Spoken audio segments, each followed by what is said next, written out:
আসসালামু আলাইকুম সম্মানিত অভিভাবক ও আমার প্রিয় ছাত্রছাত্রী ভাই বোনেরা, আশা করি সকলে ভালো আছেন। খুব একটা ইন্টারেস্টিং বিষয় নিয়ে আলোচনা করব।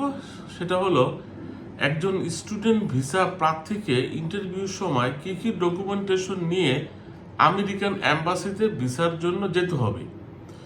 অনেক স্টুডেন্ট ভাই ও বোনেরা এই বিষয়ে জানতে চেয়েছেন। যারা দূর দূরান্ত থেকে ভিডিওটা দেখবেন, আশা করি তাদেরকে এই বিষয়ে একটা ক্লিয়ার আইডিয়া দিতে পারবো। আমেরিকার স্টুডেন্ট ভিসার ক্ষেত্রে মূলত ইউএস গভর্নমেন্টের ইনফরমেশন অনুযায়ী 4টা ডকুমেন্টেশন ম্যান্ডেটরি করা হয়েছে। এই 4টা ডকুমেন্টেশন কি? সেটা হচ্ছে আপনার পাসপোর্ট এবং আপনার I-20 2টা, আপনার অ্যাপয়েন্টমেন্ট লেটার 3টা এবং আপনার DS-160 অ্যাপ্লিকেশনের কনফার্মেশন পেজ। এই হচ্ছে 4টা ডকুমেন্টেশন।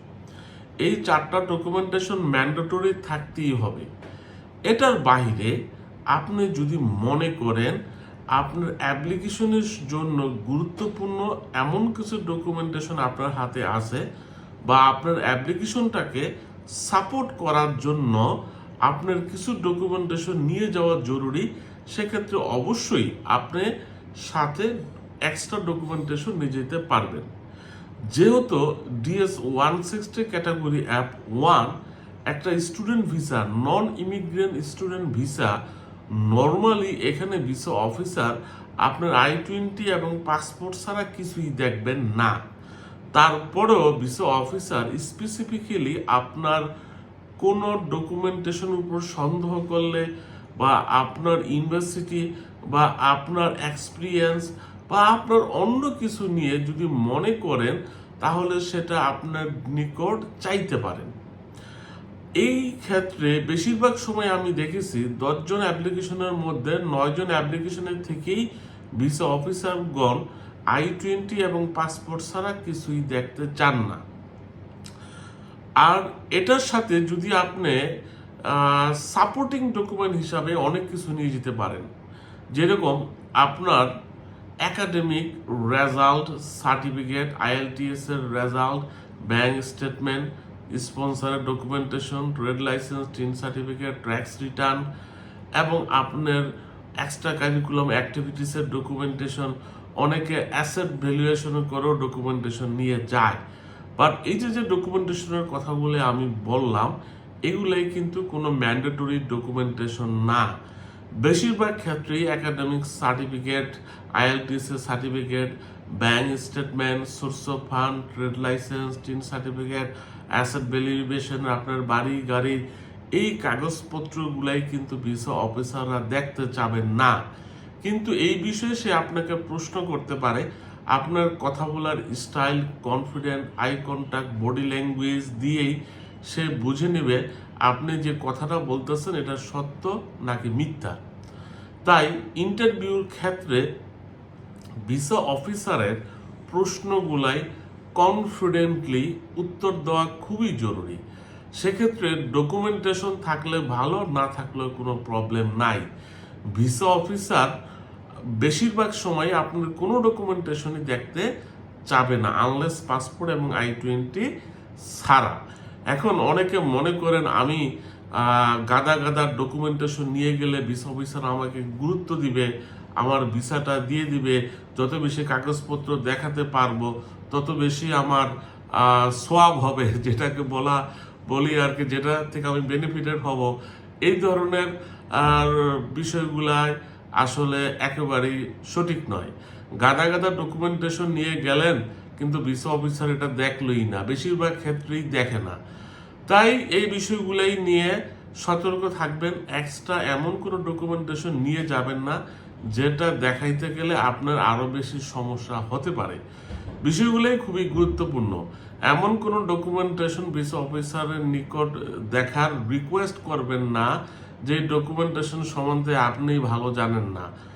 আর এই ডকুমেন্টেশনগুলো সাবমিট করলে হয়তো বা আপনার প্রবলেম রেইজ করতে পারে। যেহেতু ডকুমেন্টেশনগুলাই ম্যান্ডেটরি না, সেক্ষেত্রে অ্যাম্বাসিতে চাইলে নিয়ে যেতে পারেন, বাট এইটা না নিয়ে গেলেও কোনো অসুবিধা হবে না।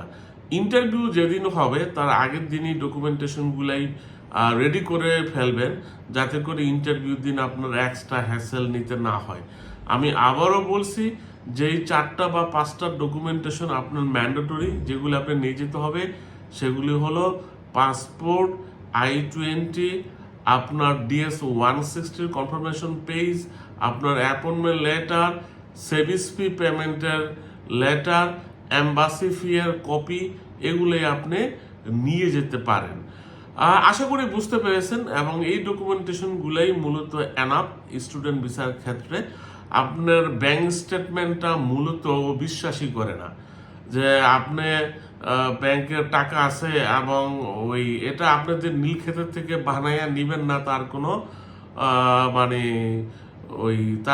এটা তারা ট্রাস্ট করে না। এই কারণে তারা যখন সন্দেহ করে নিজেরা ইনভেস্টিগেশন করে ফেলে যে আসলে আপনি সলভেন্ট কিনা, বা আপনার কথাবার্তা শুনে সে ধারণা করে নেবে যে আপনি যে কথাগুলো বলতেছেন এগুলো সঠিক কিনা।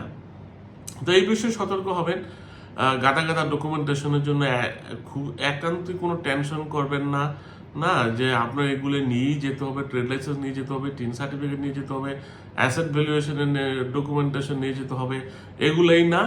হ্যাঁ, আপনার I-20, passport, DS-160 confirmation page, appointment letter, SEVIS fee পের কপি, এম্বাসি ফি পের কপি, এগুলোই ছাড়া আপনি আপনার একাডেমিক সার্টিফিকেট বা ব্যাংক স্টেটমেন্ট নিয়ে যেতে পারেন, বাট এগুলোই অফিসারগণ বেশিরভাগ সময় দেখবেন না।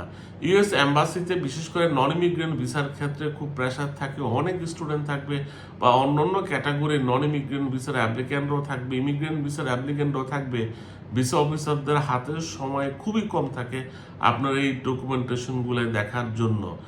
তাই ইন্টারভিউ ডকুমেন্টেশনগুলাই গুছানোর চেয়ে ইন্টারভিউ প্রিপারেশন নেওয়াটা খুবই জরুরি। ভিসা অফিসারের নিকট যখন কথা বলবেন, যে তথ্যগুলাই দিবেন, এই তথ্যগুলাই বেসিক্যালি আপনার ডকুমেন্ট থেকে আসা, বা আপনার হিস্টোরি থেকে, বা আপনার স্পন্সর নিয়ে, বা আপনার এডুকেশন নিয়ে, বা আপনার এক্সট্রা কারিকুলাম অ্যাক্টিভিটিস নিয়ে যেগুলাই আপনি বলতে চান, এগুলো ইন্টারভিউতে যদি রিলেভেন্ট কোনো কোশ্চেন করে আপনার এক্সট্রা কারিকুলাম অ্যাক্টিভিটিস, বাবার অ্যাসেট সম্বন্ধে একটা আইডিয়া দিয়ে দিতে পারেন। যদিও স্পন্সর সম্বন্ধে প্রশ্ন করবেই 100%, তাই ডকুমেন্টেশন নিয়ে যাওয়ার চেয়ে খুব ইম্পর্টেন্ট বিষয় হচ্ছে ইন্টারভিউতে তথ্যগুলোই সঠিকভাবে কনফিডেন্টলি উপস্থাপন করা। আশা করি বিষয়গুলো বুঝতে পেরেছেন। আপনাদের সকলের প্রতি রইল শুভকামনা।